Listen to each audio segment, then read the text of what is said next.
back sa ating Taiwan vlogs. Naglalakad-lakad kami ngayon. May pupuntahan daw kaming Memorial Hall. So, sumusunod lang ako sa aking navigator.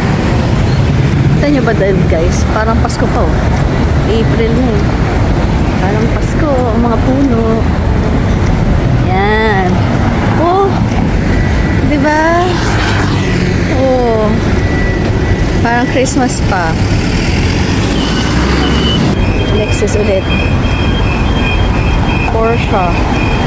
Diba? Napaka-normal ng mga sasakyan dito.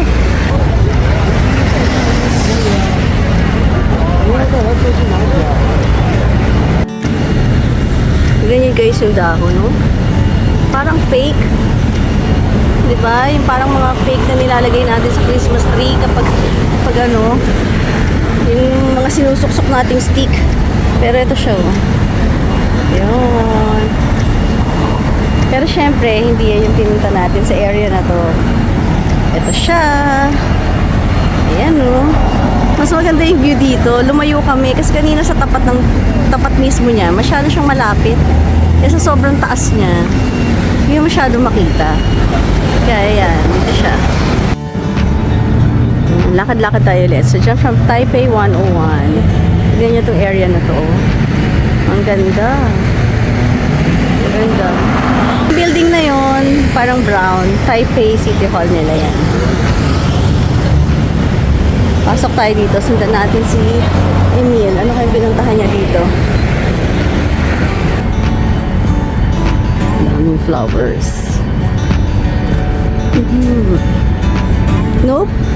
They're modified leaves. Bougainvillea.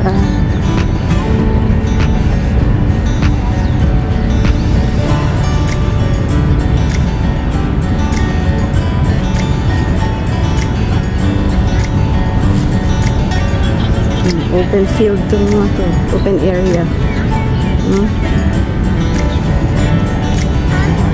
Sa tapat ng Taipei City Hall.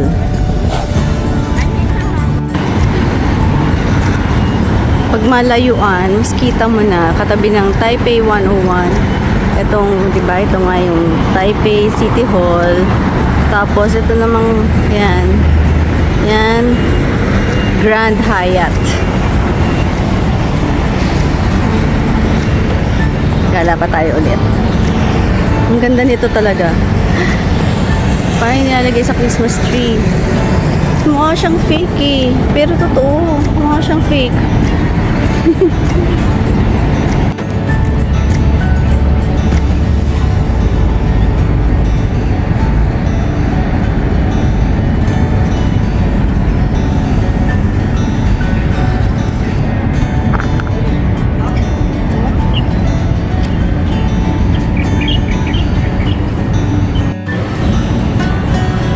So ito, nakarating na kami sa Sun Yat-sen Memorial Hall.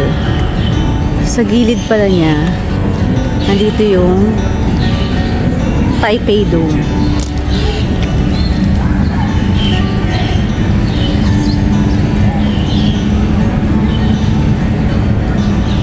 Yung paligid niya.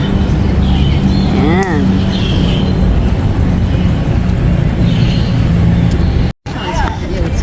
Ayan, hindi na ako lalapit guys. So, nandito na lang. Yan yung Taipei Dome.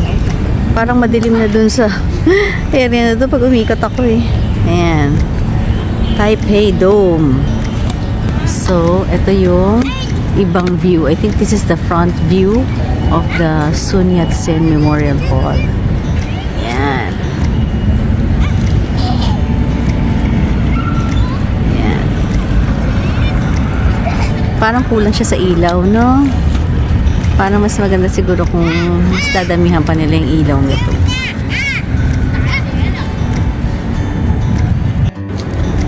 Ayan. Lumapit din ako dito sa harap ng Sun Yat-sen Memorial Hall. Ang laki pala nito tignan pag malapit. Yun. Ayan. Tapos yan ang hindi ko naakyatin yung taas. Pero mapakita ko lang sa inyo yung view from Sun Yat-sen. Sun Yat-sen Memorial Hall. Ayan siya. So, ito yung view niya sa palibot. Ayan. syempre, ayun ang Taipei 101. Ang ganda. At may extra siya ngayon, ang moon. Ang ganda ng building na to, no? Yung isang yan. Ang ganda ng design. Ayan. Tapos ito na ulit yung Sun Yat-sen. Yan yung palibot niya. Ayan. At least may idea kayo kung gugustuhin nyo bang pumunta dito at night. Ito yung ano niya. Ito yung itsura niya. Tambay ako ngayon dito sa Sun Yat-sen Memorial Hall. Ang ganda kasi ng view. Kitang-kita dito yung Taipei 101 at night. Hintay ko si Emil kasi na toilet. So, parating na siya. Maganda naman dito at night. Pero tingin ko mas maganda dun sa part na, part ba yun? Yung tapat ng Taipei City Hall. Mas maganda dun sa bench. Tingin ko mas magandang i-view yung ano dun. Yung Taipei 101 at night. Kaya lang, sayang kasi diba, at least kung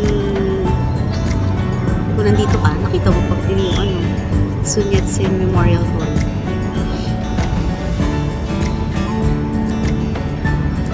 Ayun na siya, dumating na. Pero medyo malayo rin kasi nakarinto.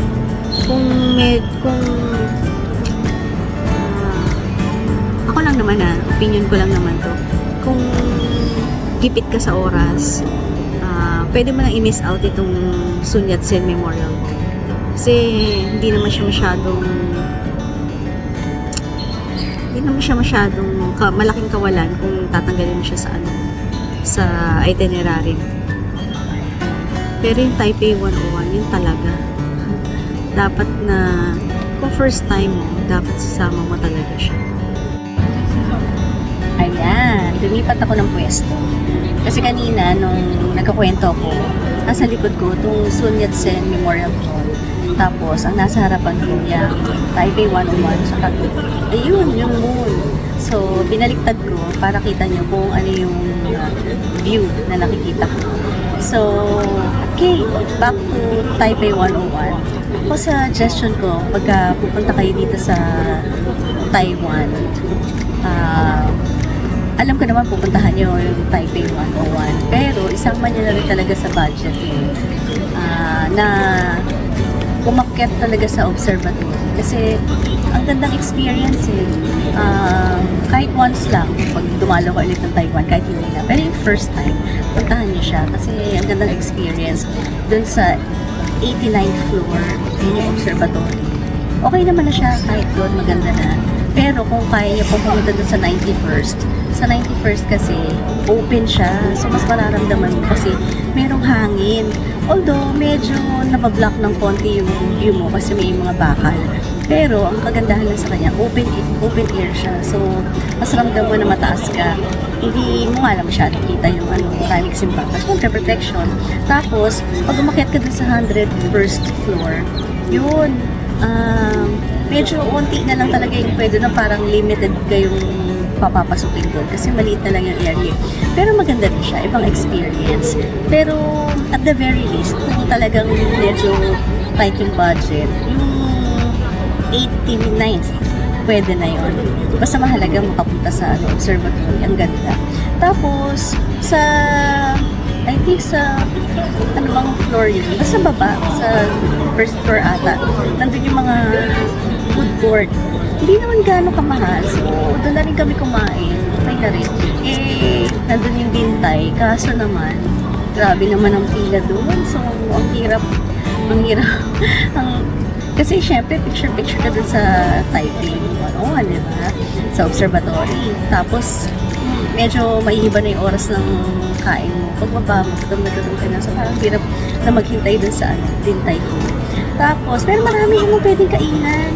Parang, dalawa nga yung binila namin yung pagkain kasi parang daming pwedeng kainan. So, may grocery pa eh. So, kung gusto mong bumili ng fruits, pagkatapos mong kumain, pwede rin meron doon. So, marami ka pa pwedeng explore sa may mga shops din eh. So, okay talaga yung visit namin. Taipei 101. I love it! So yun, ngayon, nag-iisip pa kami kung paano kami pupunta sa, I think sa Rowden Night Market kami pupunta ngayon after. So, samahan niyo kami.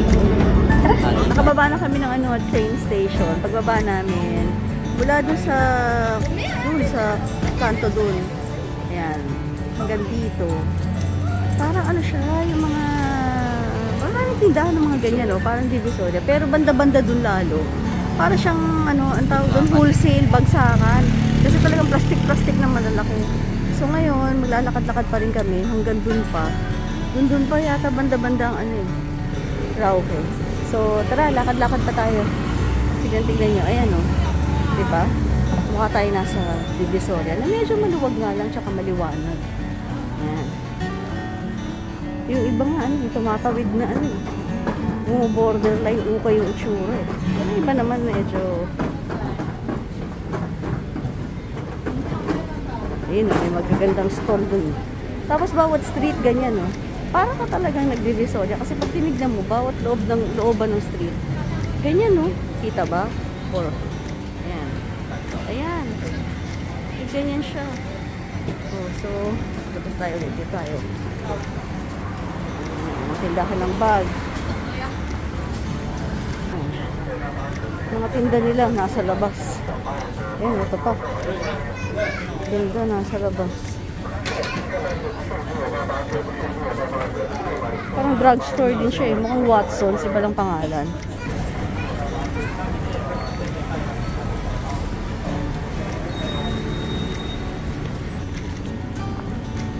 Itong ganyan, hindi naman sa pag-ano. Yan ang hindi ko masyado nakita sa Japan. Jeans. Diyan tayo, jeans, oh. Uy, gumaganda na. Ito na tayo. Ang liwanag na dito. Lah, parang shilin na naman. Ang daming tao.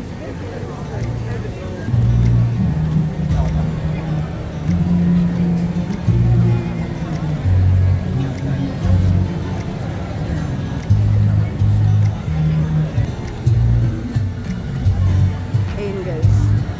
Yung Rauhe Street Night Market. So, street pala yun. Sige, pupuntahan natin yung Rauhe Street na yan.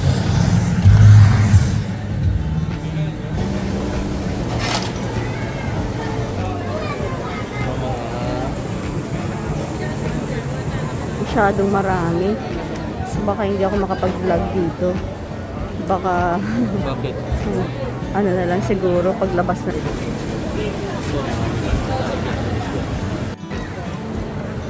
Sorry guys, mukhang hindi ako masyado makakapag-vlog dito sa Rauhe Street Night Market. Kasi guys, nakikita niyo kung gaano karami tao.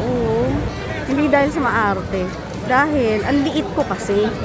Pagka siksikan, kanina naglalakad, na-imagine ko yung stampede. Kasi pagka dikit-dikit na, yung ilong ko nakatapat sa likod nila. Sa sobrang liit ko. So, nahihirapan akong huminga. Pag sobrang, ayun o, 6', nakikita nyo ba paano sila maglakad? Parang prosesyon. So, parang feeling ko talagang hindi ako makahinga. Ayun, kaya sabi ko, naku, dito na muna. Nandito ako ngayon. Ayan o, parang medyo open area itong kinalalagyan ko. Ayan o. Ayan. So, medyo maluwag-luwag dito. Kaya dito, sabi ko, tatayo muna ako dito. Yung anak ko, pumunta dun. Ayan. Ayan, sa may corn. Siguro dahil maaga pa, nung nag-night market kasi kami kagabi, mga 10. Kaya medyo humupa na yung tao. Ito talaga, oras pa siguro ng night market. Ang oras ngayon ay 8:35. 8:35.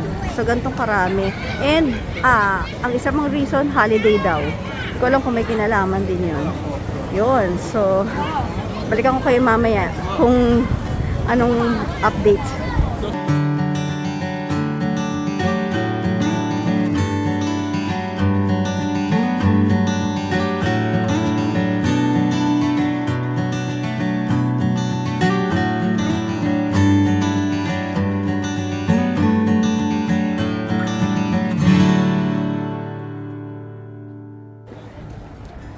Buti nakita ko tong butas na to rito.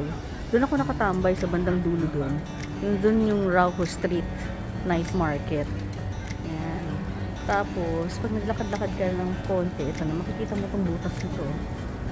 Papunta siya sa Rainbow Bridge daw. Yan. So, ito yung tsura niya. Yan.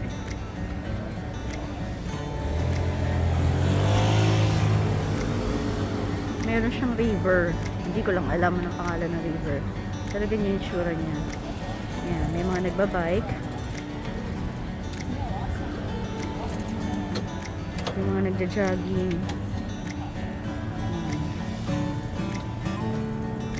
Yan.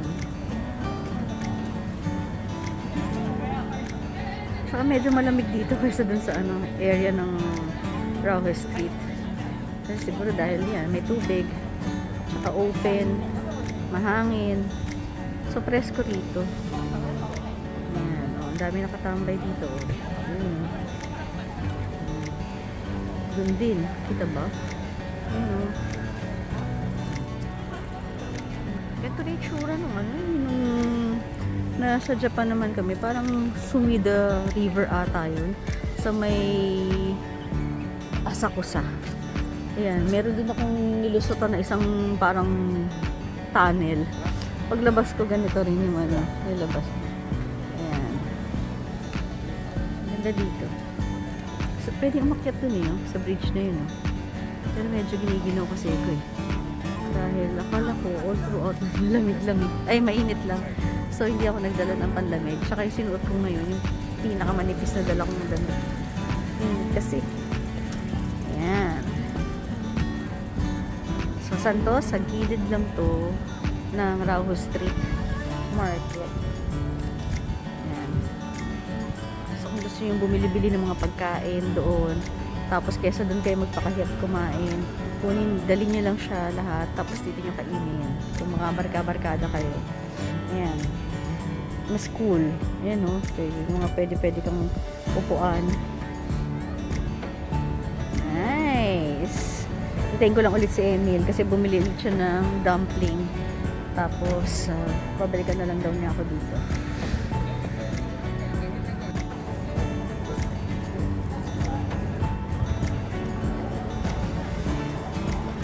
Yan yung sample yung sinasabi ko. Bumili sila ng mga pagkain. Tapos, dyan nila kinain. So, dinala na lang nila dyan. Mas cool pa. Wala kasi mga pwestuhan sa Rauhe Street. Ang hirap. Ang gulo-gulo. Ayan. O, diba? Okay.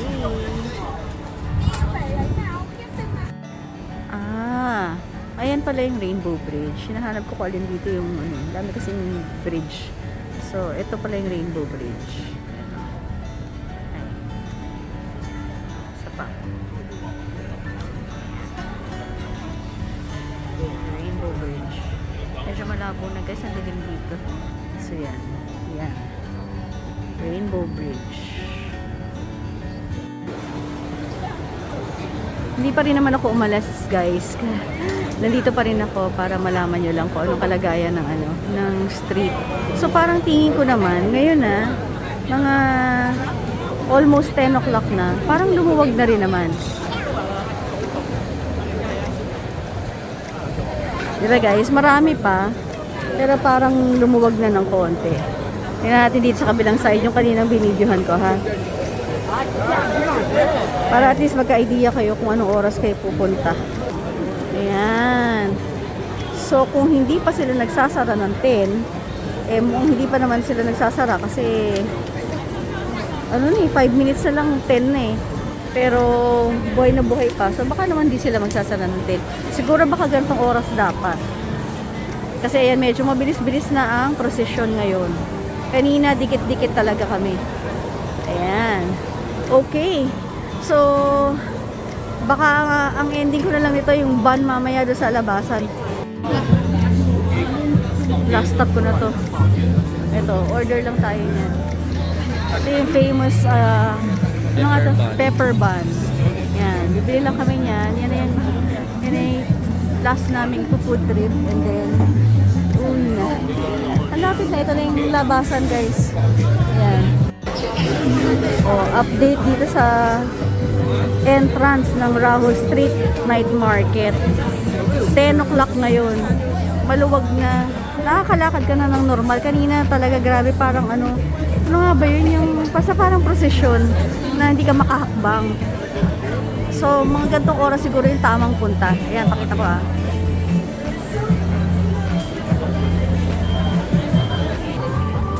Okay, so that's it guys.